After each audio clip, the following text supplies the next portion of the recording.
The Book of Genesis. Chapter 21.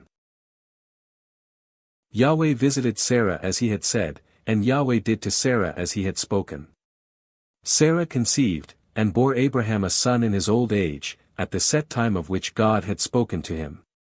Abraham called his son who was born to him, whom Sarah bore to him, Isaac. Abraham circumcised his son, Isaac, when he was 8 days old, as God had commanded him. Abraham was 100 years old when his son, Isaac, was born to him. Sarah said, God has made me laugh. Everyone who hears will laugh with me. She said, who would have said to Abraham, that Sarah would nurse children? For I have borne him a son in his old age. The child grew, and was weaned. Abraham made a great feast on the day that Isaac was weaned. Sarah saw the son of Hagar the Egyptian, whom she had borne to Abraham, mocking. Therefore she said to Abraham, cast out this servant and her son. For the son of this servant will not be heir with my son, Isaac. The thing was very grievous in Abraham's sight on account of his son.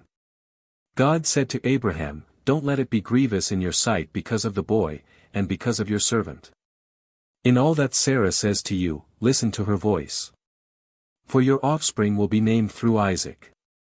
I will also make a nation of the son of the servant, because he is your child.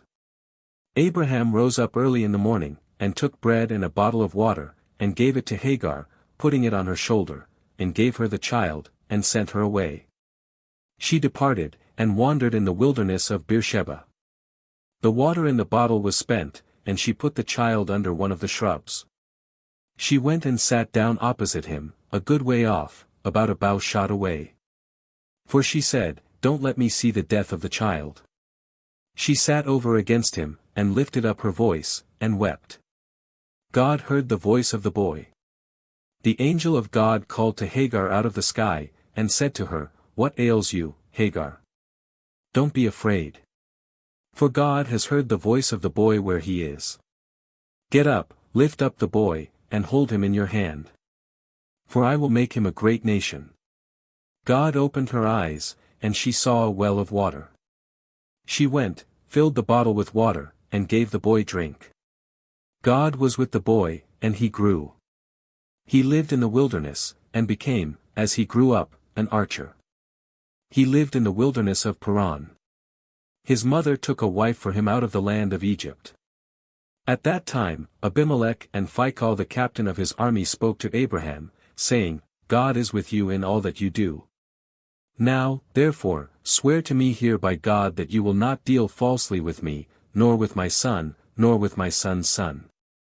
But according to the kindness that I have done to you, you shall do to me, and to the land in which you have lived as a foreigner.